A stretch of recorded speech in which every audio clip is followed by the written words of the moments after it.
The C6 ZR1 is legendary. Dare I say, even mythical. A machine I feel is finally getting its recognition in the car community. Let me drink my shitty beer, we'll get into it.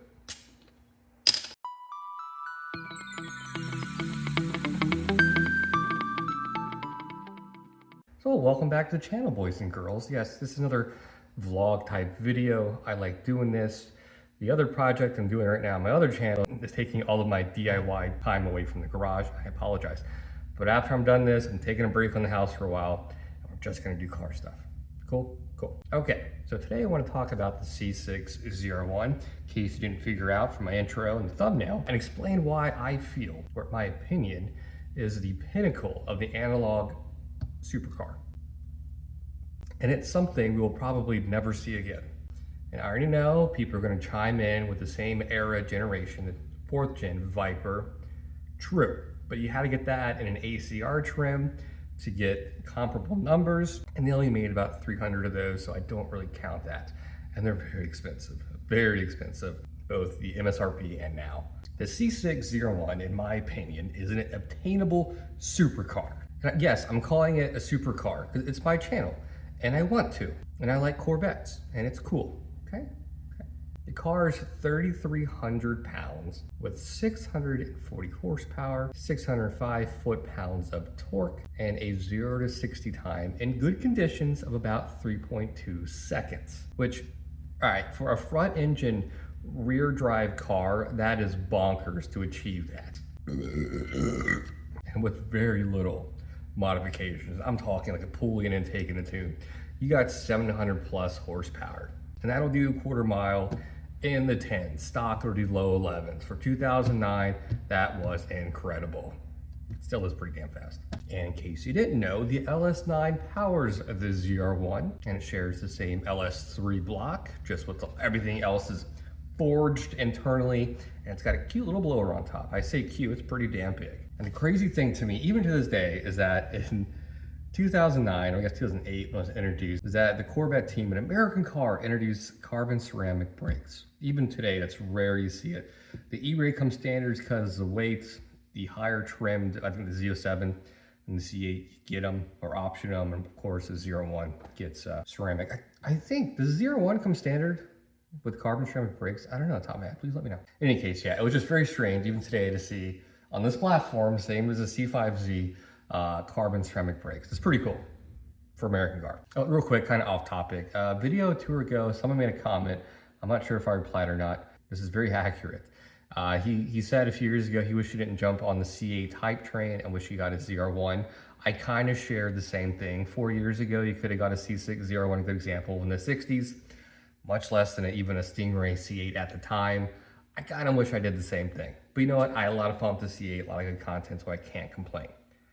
But that is a very, very accurate statement. All right, so back on track here. Back in 2009, you could scoop up one of these monsters for about $105,000. Yes, that is a lot of money, especially adjusted for inflation 16 years ago. That's like $135,000 today, which is still much cheaper than zero now, which is crazy. But if you bought one brand new 15 years ago or so, and you kept it clean and relatively low miles, you've not lost any money.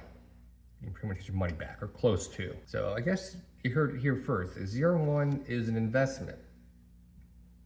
Should you go buy a few? Sarcasm. Maybe not. All right, so they made roughly 4,700 ZR1s with the C6, which is not a lot for a mass-produced car. C6 in general, I think they made like 230,000. They made a lot.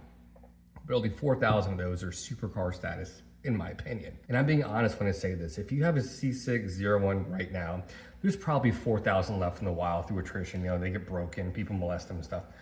If you have a clean example, my honest opinion, don't sell it. It's the cheapest you're ever gonna see them was a few years ago. If you're gonna retire on this damn thing and you got it owned outright, just hold on to the damn thing. Unless you wanna sell it to me for like 60K, give me a message below. We'll get in contact. No, seriously, if someone has a clean example, under 30,000 miles, C6 ZR1, trying to sell for under 60, I will buy it tomorrow. Back on track, I keep losing focus here. The C6 ZR1, in my opinion, is truly turning into a unicorn. People are waking up from all car communities, all platforms, and learning how reliable it is, its performance out of the box, its cost versus its European counterparts for the same performance. Their exclusivity, am I saying that right? Exclusivity? Exclusivity. You know what I mean? It's rare. How it sounds, and just how gosh darn cool it looks. Am I right? And like I stated in the thumbnail and title of this video, the car is extremely analog for what it is. What do I mean by that? It has very few computer aids and assists outside of the traction control. What else am I missing? Please chime in below. There's not very many. It has a manual transmission with almost 650 horsepower. That's pretty nuts.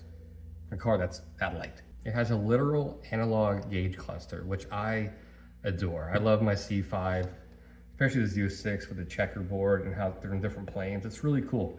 And the C6 kept a very similar formula, made it LED backlit instead of, in case you don't know, the C5 uses 2 flanking black lights, I'm not kidding, and that's how it illuminates it at night, where the C6 actually has LEDs behind the gauges. So a little more crisp, and I do appreciate it. I think it's a little bigger too, and fun as well. In any case, the entire thing is light. It's lightweight aluminum and carbon fiber, all of it. And like I stated earlier, carbon ceramic brakes, which is just so crazy to me. And with it being so analog, troubleshooting and part replacement is on the easier side, especially because 90% or probably 85% of the ZR1 is pretty much a standard C6. I want to say that. The entire frame is different. Same design, just lighter. All the interior components are pretty much a C6. And some of the suspension stuff is very similar. But you understand what I'm saying. The formula there is very easy to work on. Newer vets, such as the C7 and especially the C8s, can be a little demanding. Whenever you want to swap a major component, or even some minor components on a C7, especially a C8, it typically has to talk to the rest of the car. The ECU, the brain, if you will, of the car, it needs to do a little handshake, make sure everything's all in agreement. If you replace something on C7, C8, 9 times out of 10, it's not going to talk, and guess what? You're going to the dealer and they're going to gouge you and rape you on cost. It's just the nature of what it is. And even now when I go to a car show, that's not even Corvette specific or any car show, and I see a ZR1, I get giddy. It's just a cool freaking car. All right, I will admit the only thing about the C6 ZR1, the clear hood cover over the blower is kind of corny, but I kind of like it, but it's kind of cheesy, but it's kind of cool. I love the front fender vents. Those are nice, very fighter jetty looking. Another thing too, it's very interesting with the ZR1, I loathe chrome on a car. If you love chrome, that's fine. It's just my personal opinion. I do not like chrome, especially in Corvettes, but for some reason, I love the chrome option wheels on the C6 ZR1. It just fits the car so damn well. Weird, I know. I can't explain it. It's just like mythical. Off topic, anyone here watching this that has a C6 ZR1 in the southeastern part of Virginia or northeastern part of North Carolina and like want to let me drive it or like give me a ride in one, that'd be cool.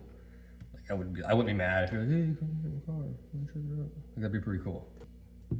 Be a fun video. All right, before I close this video out, here's some cool fun facts about the C6 ZR1. You probably knew, but maybe you didn't. It was the first Corvette to exceed a price tag of $100,000 new MSRP. First vet with a blower. First vet with carbon ceramic brake. First Corvette to reach 200 miles per hour out of the box. And the blower has a larger displacement, 2.3 liters, than that of my turbocharged GTI, my brand new one. That has 250 horsepower. The blower is bigger than that motor. That's crazy. That's nuts. I hope you guys enjoyed this short little video and learned a little something or two about the C6 ZR1. And I'm serious, if you guys got one, good example, if you want to sell it to me for cheap, let me know. You know where to find me. So cool, guys. That's all I got. I already got the leather wrap for the consoles here. I'm just trying to get stuff done in the house, but it's cool. And also, if you like home improvement stuff, I do a lot of home improvement stuff. Follow my other channel, Supercharged Homes. It's fun. There's like 10 videos on there, but my library will grow.